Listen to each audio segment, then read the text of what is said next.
상주 FM 93.9MHz, 오늘의 상주 소식입니다. 오늘은 단오입니다. 단오는 음력 5월 5일로 1년 중 양기가 가장 강한 날인데요. 예로부터 설날, 한식, 추석과 함께 우리나라 4대 명절에 속했습니다. 단오는 무더위가 본격적으로 시작됨을 알리는 날이기도 해서 단오날에는 더위를 물리치기 위한 음식을 먹는 풍습이 있는데요. 대표적인 음식이 수리취떡과 앵두화채입니다. 단오를 수린날이라고도 부르는데 수린날이라는 표현은 수레바퀴 모양의 수리취떡을 해먹었다고 해서 생긴 말입니다. 수리취는 비타민C와 아미노산이 함유돼 있어서 피로 개선에도 좋고 입맛을 도우는 역할을 하는데요. 수리친 잎을 데쳐서 곱게 찢고 맵쌀가루를 넣어서 둥글 납작하게 빚은 반죽을 수레바퀴 모양의 떡살로 찍어내면 수리취떡을 만들 수 있습니다. 수리취 대신 쑥을 쓰기도 하는데 쑥을 넣을 때는 연한 잎을 골라야 질기지 않고 또 향긋한 풍미를 즐길 수 있다고 합니다. 수리취떡과 함께 먹으면 좋은 단오 음식이 바로 앵두화채입니다. 보통 단오 즈음에 앵두가 나오는 철인데 앵두는 포도당과 과당, 사과산이 풍부해서 기력 보충에 도움이 되는 과일입니다. 앵두화채는 깨끗이 씻은 앵두의 씨를 제거해서 꿀에 재워두고 말린 오미자를 하루 정도 물에 담가 우려준 다음 오미자를 우려낸 물에 꿀에 재운 앵두를 넣고 얼음과 물을 부으면 완성입니다. 여기에 청량감을 더하고 싶다면 오미자 우린 물 대신 사이다를 넣으면 좋고요. 또 앵두와 함께 산딸기나 수박을 같이 넣어주면 더 달콤한 화채를 맛볼 수 있습니다. 이번 단오는 맛있는 수리취떡과 앵두화채를 즐기며 보내는 것도 좋을 것 같습니다. 그럼 오늘의 상주 소식 전해드리겠습니다. 전해드리는 모든 내용은 상주방송의 보도자료를 인용했음을 알려드립니다. 첫 번째 소식입니다. 상주 한우 브랜드인 명실 상감한우 회원 농가에서 39개월령 생체 중량 1.3톤이 넘는 슈퍼 한우가 탄생했습니다. 브랜드 회원 농가와 상주 축산농협이 협력해 오늘의 성과를 이뤄낸 것으로 명실 상감 한우 브랜드의 위상을 높이게 됐는데요. 보통 한우의 평균 생체 중량은 750에서 850kg으로 슈퍼 한우는 1톤이 넘는 한우를 말합니다. 연간 전국 공판장에 출하되는 거새우 41만 마리 중 슈퍼 한우는 1% 미만이며 1,300kg이 넘는 슈퍼 한우는 한두에서 세 두만 출하되고 있습니다. 또한 과거 슈퍼 한우의 경우 통상 약 45개월 이상 비육하여 나온 결과인 것에 비해 이번 슈퍼 한우는 6개월이 적은 39개월 만에 이뤄낸 쾌거로 그 가치가 더욱 특별하다고 볼 수 있습니다. 다음 소식입니다. 상주시는 지난 6월 20일 상주 곶감유통센터에서 상주시 관계자, 수출업체, 곶감 농가회원 등이 참석한 가운데 상주 건시곶감 미국 수출 기념식을 가졌습니다. 이번 수출길에 오른 곶감은 11톤으로 금액은 2억 2천만 원 상당이며 이는 2023년 들어서 가장 많은 물량입니다. 상주시는 해외 시장 확대를 위해 2017년부터 곶감 상설 판매장 운영과 소비자의 소득 수준에 맞는 다양한 포장 방법을 계속해서 개발해 오고 있는데요. 코로나19로 주춤했던 곶감 소비가 점차 나아지자 해외 바이어들이 상주 곶감, 감 말랭이 등 곶감류 수입을 확대하고자 계속해서 상주시의 문을 두드리고 있습니다. 다음 소식입니다. 상주시에서는 6월 20일 화요일 상주박물관 세미나동에서 상주시장의 개강사를 시작으로 시민 70여 명이 참석한 가운데 제16기 전통문화대학을 개강했습니다. 이번 전통문화대학은 한국의 인쇄 출판 문화를 깊이 있게 알아보고자 분야별 전문가를 초빙해 상주의 인쇄 출판 문화의 일면도 함께 살펴볼 예정입니다. 전통문화대학은 7주 과정으로 한국의 인쇄 출판 문화를 주제로 하는 이론 강의 6강좌와 답사 1회로 구성돼 있으며 6월 20일부터 8월 1일까지 매주 화요일 2시에서 4시 30분에 진행합니다. 개강식에 이어 첫 강의는 경북대학교 문헌정보학과 남건희 명예교수가 한국의 활자 인쇄문화 발달을 주제로 첫 문을 열었습니다. 다음 소식입니다. 상주박물관은 고향사랑 기부자의 성공적인 정착과 도내 타시군 박물관과의 화합과 상생을 위해 6월 20일 화요일 고향사랑 기부금 상호 기부를 실천했습니다. 이날 기부는 상주박물관 직원 12명과 고령 대가야 박물관 8명, 영주 소수박물관 4명이 동참해 고향사랑 이음 사이트를 통해 총 120만 원의 상호 기부금을 교환하고 고향사랑 기부제의 활성화를 함께 응원했습니다. 또한 고향사랑 기부제 활성화 방안 및 기금 활용 방안에 대해 정보를 공유하고 지역 문화유산의 활용을 증진해 문화로 삶을 풍요롭게 하는 박물관 문화 서비스 역량 강화에 대한 공감대를 형성하는 계기를 가졌습니다. 다음 소식입니다.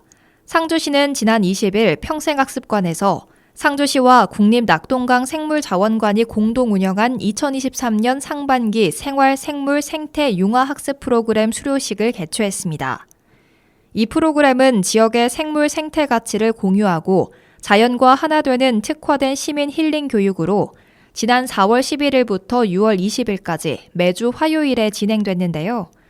이론 교육, 체험 활동, 탐방으로 구성되어 운영됐으며 곤충 표본 만들기, 아로마 테라피, 다육 테라리움 만들기 등 체험 활동과 수목원 탐방, 숲 치유 프로그램 등 현장 학습으로 생동감 있는 교육이 이루어졌습니다.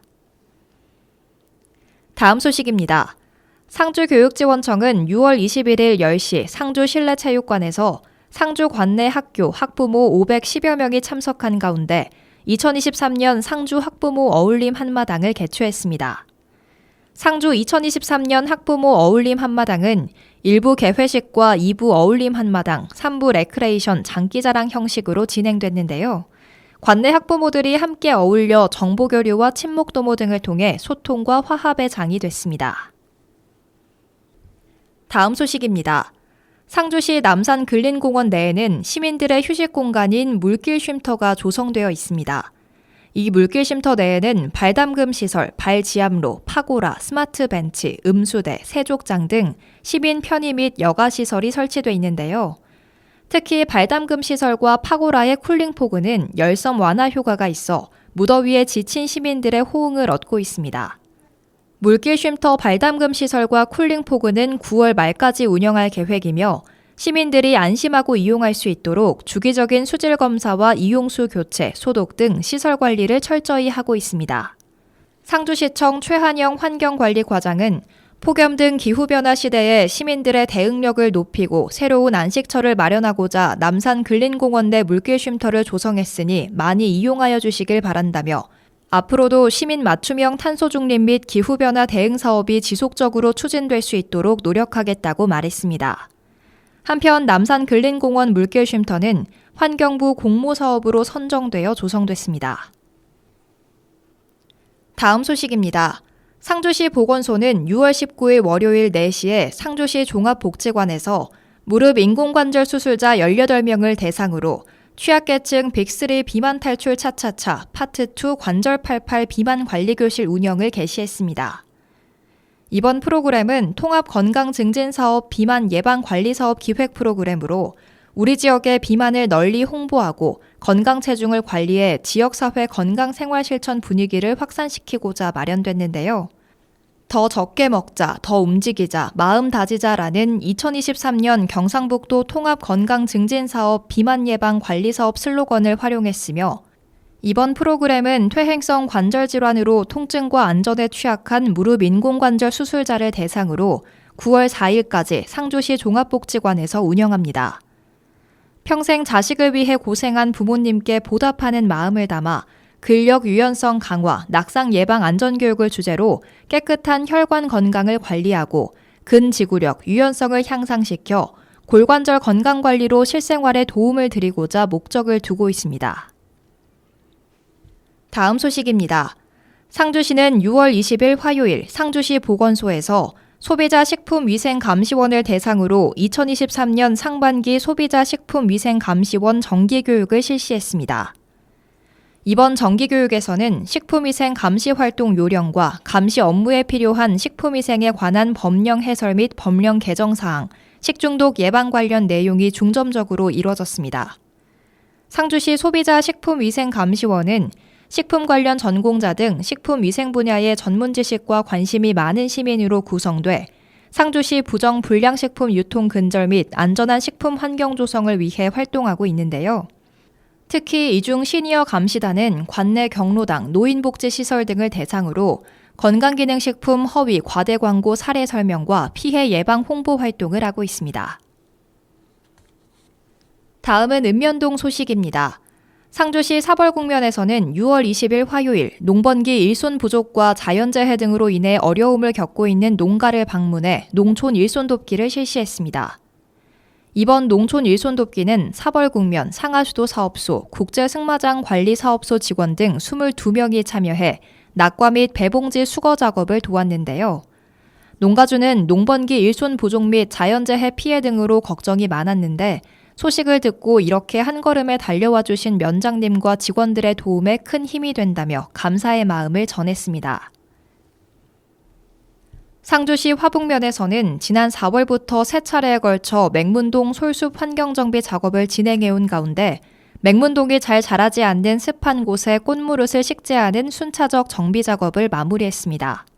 상우리 맹문동 솔숲은 보랏빛 융단을 펼쳐놓은 듯 활짝 핀 맹문동 꽃과 소나무 숲이 잘 어우러져 신비로운 분위기를 자아내는 곳으로 면민들뿐만 아니라 많은 관광객, 출사객에게 사랑받는 장소인데요.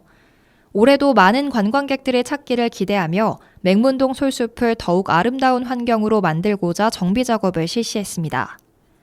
맹문동 개화를 돕기 위해 두 차례에 걸쳐 솔숲에 떨어진 솔잎을 제거하는 작업과 제초 작업을 진행했고 거듭되는 보식에도 불구하고 듬성한 위치에는 꽃무릇을 식재했습니다. 보랏빛 맹문동이 지고 난 뒤 붉은 꽃무릇이 만개하면 더욱 신비로운 분위기를 자아낼 것으로 기대되고 있습니다. 상주시 내서면 지역사회 보장협의체에서는 6월 20일 화요일 지역 특화 사업으로 호호 약손내서를 실시해 관내 취약계층 10가구에 구급함을 전달했습니다.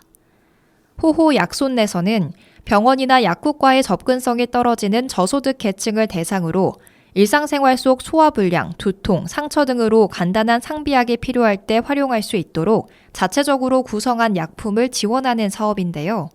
상주시 지역사회보장협의체가 경북사회복지공동모금회와 협약해 진행하고 있는 배분금 지원 사업의 하나입니다. 송재영 공동위원장은 취약계층의 안전한 생활과 위기 해결에 도움을 줄 수 있어 보람을 느낀다며 앞으로도 대상자들의 다양한 욕구에 맞춰 서비스를 제공할 수 있도록 이웃의 목소리에 귀 기울이겠다고 말했습니다. 이상으로 오늘의 상주 소식 마치겠습니다. 함께해 주신 여러분 고맙습니다.